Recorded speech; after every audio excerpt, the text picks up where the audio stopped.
2011년 스냅챗이 세상에 나왔을 때 사람들은 의아해했다. 왜 굳이 24시간 후에 사라지는 사진을 보낼까?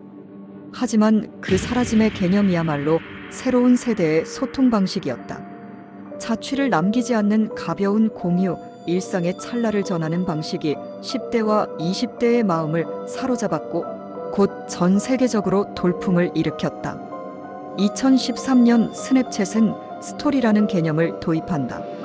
24시간 동안만 유지되는 사진 영상 콘텐츠를 순차적으로 보여주는 기능이었다. 이건 기존 SNS의 피드 방식과 완전히 달랐고 사용자들이 자신의 하루를 빠르게 기록하고 공유할 수 있는 신선한 방법이었다. 그리고 3년 뒤 2016년 인스타그램은 아무런 예고 없이 똑같은 이름의 기능을 출시한다. 바로 인스타그램 스토리다. 스냅챗이 먼저 인스타그램이 베꼈다. 처음에 사람들은 의문을 가졌다. 이거 완전히 스냅챗 아니야? UI부터 UX, 심지어 사용법까지 거의 동일했다. 하루만 유지되는 사진 영상, 위로 넘기기, 순차적 재생 등 핵심 구조가 똑같았다. 당시 인스타그램의 CEO였던 케빈 시스트롬은 인터뷰에서 우리는 스냅챗에게 공을 돌려야 한다. 그들은 이 형식을 발명했다라고 인정하기도 했다. 다만 그는 우리는 그것을 더 잘 만들 수 있다고 덧붙였다. 즉 카피는 인정하지만 완성도에서는 자신 있다는 자신감의 표현이었다. 이 사건은 실리콘밸리에서 복제 전략의 대표 사례로 꼽히며 기술보다 플랫폼 운영 능력이 얼마나 중요한지를 보여주는 사건이 되었다. 실리콘밸리에는 이와 유사한 복제 전략 사례들이 꽤 많다. 예를 들어 페이스북은 틱톡의 급성장을 견제하기 위해 릴스를 도입했고 클럽하우스가 음성 기반 커뮤니케이션으로 주목받자 트위터는 스페이스즈를 내놨다. 유튜브도 쇼츠를 통해 틱톡과 경쟁하는 구조를 택했다. 이러한 사례들은 기술 자체의 소유보다 그 기술을 누가 더 효과적으로 유통하고 확산시키느냐가 중요한 시대임을 상징한다. 심지어 아마존도 이러한 전략을 썼다. 미국의 인기 유아용품 브랜드 다이퍼스닷컴을 모방해 저가로 자체 상품을 출시했고 결국 다이퍼스닷컴은 수익 악화 끝에 아마존에 인수되었다. 이런 사례는 혁신보다 유통, 가격, 확산력을 앞세운 플랫폼 복제 자본주의의 실체를 보여준다. 이는 플랫폼 자본주의의 핵심을 보여주는 장면이기도 하다.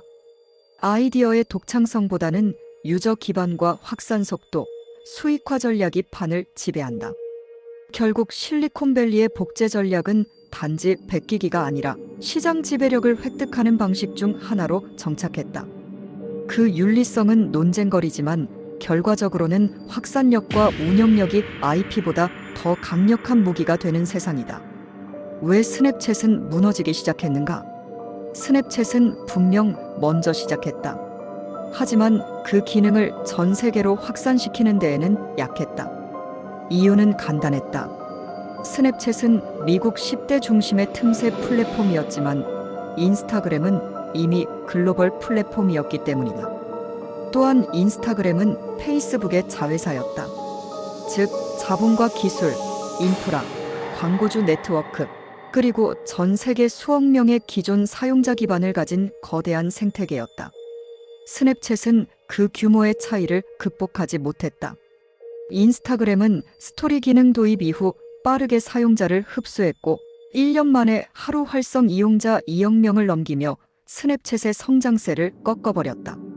스토리는 곧 인스타그램의 핵심 기능으로 자리 잡았고 페이스북, 왓츠앱, 메신저 등 페이스북 생태계 전체에 동일한 기능이 전파되었다. 스냅챗의 반격과 실패한 인수 거절. 사실 이보다 앞서 2013년 페이스북은 스냅챗에게 30억 달러 규모의 인수 제안을 했었다. 하지만 스냅챗의 CEO 에반 스피겔은 이를 단칼에 거절했다. 그 결정은 당시에는 창업자의 뚝심으로 평가받았지만 이후 인스타그램의 복제 전략으로 인해 스냅챗이 시장에서 밀리면서 회의적인 시선도 뒤따랐다. 결국 2017년 상장한 스냅은 주가가 롤러코스터를 탔고 페이스북은 스냅을 무너뜨리지는 못했지만 기능 측면에서는 철저히 흡수해버렸다. 복제인가 혁신인가? 많은 사람들은 지금도 인스타그램 스토리를 스냅챗의 아이디어에서 비롯된 것으로 본다. 법적 소송은 없었지만 플랫폼 간 기능 복제가 윤리적인지에 대한 논쟁은 여전히 이어진다. 하지만 여기서 중요한 지점은 바로 IP, 지식재산권화의 연관성이다. 기능 그 자체, 특히 UX, UI 방식은 특허 등록이 어렵거나 불가능한 경우가 많다. 디자인과 이름은 상표로 보호될 수 있지만 스냅챗의 스토리 기능처럼 일반적이고 보편화된 UX는 법적 보호를 받기 어렵다. 즉, 스냅챗은 스토리를 발명했지만 그것을 법적으로 독점할 권리는 거의 없었던 셈이다. 이는 디지털 서비스 시장에서 아이디어는 보호받지 않는다는 냉정한 현실을 보여준다.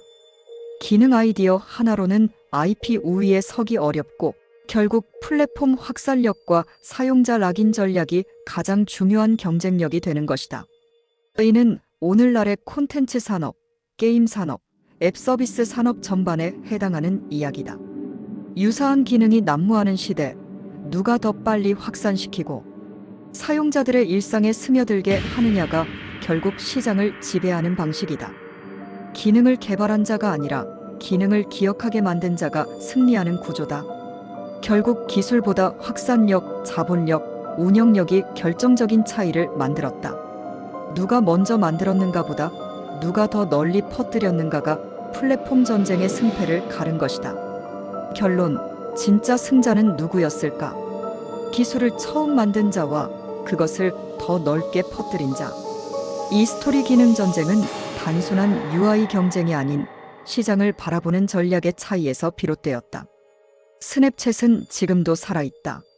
10대 중심의 충성도 높은 사용자층을 유지하고 있고 AR 필터나 비트모지 등 창의적 시도를 계속하고 있다. 하지만 시장 지배력에서 인스타그램은 그들을 앞서갔다. 그저 베낀 것이 아니라 철저히 흡수하고 확장했다.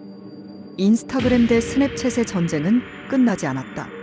하지만 스토리라는 기능 하나만 놓고 본다면 인스타그램이 게임의 판을 완전히 바꿔버린 셈이다.